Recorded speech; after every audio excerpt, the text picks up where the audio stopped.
Amis chers internautes Sport Life 221 ñu ngi leen di nuyu di leen jaajëfal amaat mbégte bu rëy di leen retrouver ci suñu plateforme digitale fas yéene ànd ak yéen saa su nekk waxtaanee lépp luy jëm ci wàllum actualité sportive donc dañ koy doora ni comme d'habitude niñ ko tàmm di defee ak la une des journaux sportifs dañ koy commencer ak tribune sport ñoom ci seen xët bu njëkk ñi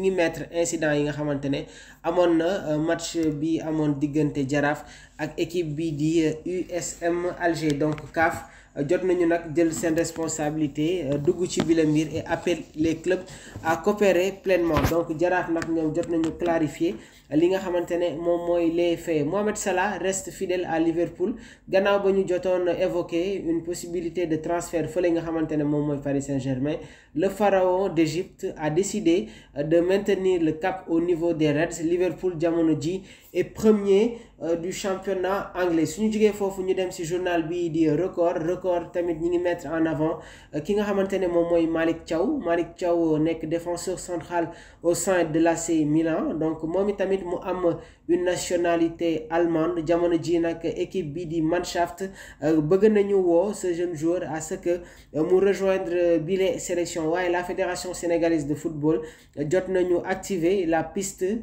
du jeune talent milanais donc l'AN bi est-ce que dina répondre à l'appel est-ce que tey jii nii Malick Thiaw dina bàyyi la sélection allemande pour ñëw au Sénégal donc je pense que ci wàllu boobu nos autorités compétentes am nañu liggéey bu am solo bi nga xamante ne war nañ ko def ci wàllu boobu. Restons toujours sur la une des journaux mais ñu dem ci journal bi di Marca ñoom ñi ngi mettre en avant li nga xamante ne moom mooy la rencontre de cette Ligue des Champions entre l'Atalanta Bergame ak le Real de Madrid Prohibo Falar Mas donc le Real de Madrid doit impérativement s'imposer sur ce match. Real de Madrid jël actuellement 24e au niveau de cette tournée européenne. Sami Khedira ancien milieu de terrain de la Casablanca jot na yëkkati ay conseils à l'encontre de Vinicius Junior nee na s'il veut devenir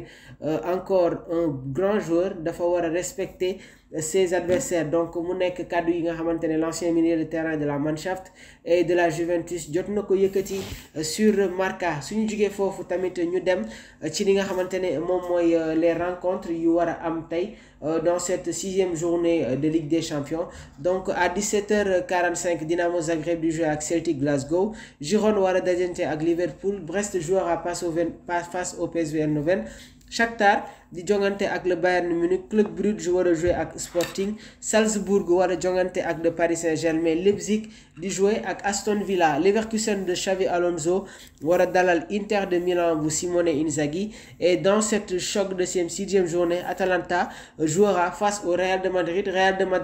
il y a 2 semaines Liverpool moo leen jotoon gagné sur le score de 2-0 en difficulté en Ligue des Champions puisqu'il n'est que 24e avec 6 points en d'autres termes la Maison Blanche est actuellement en position de dernière qualifiée pour les barrages et devra absolument s'imposer face à l'Atalanta Bergame donc mu nekk tamit information yi nga xamante ne ñi ngi leen koy toppal chers internautes de Sport Life 221 restons dans les divers. Paul Pogba est sur le point de rejoindre équipe bi de Olympique de Marseille Adrien Rabiot ancien milieu de terrain de la vieille dame et coéquipier avec Paul Pogba au sein de la Juventus mi ngi insister à ce que la direction phocéenne recrute ki nga xamante ne moom mooy la pioche Paul Pogba qui fera bientôt son retour. Toujours dans les brèves de l'actualité, la folle série de l'Atlético de Madrid, 9 matchs, 9 victoires. Donc jamono ji les Colchoneros sont en pleine forme et se retrouvent 3e au niveau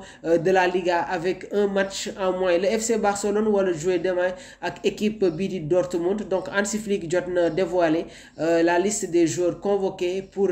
cette rencontre. Donc mu nekk information yi nga xamante ne ñu ngi leen koy jaajëfal chers internautes de Sport Life 221 di jaajëfal bu baax a baax Omar Sylla d'ici là restez connectés l'information continue jërë ngeen jëf.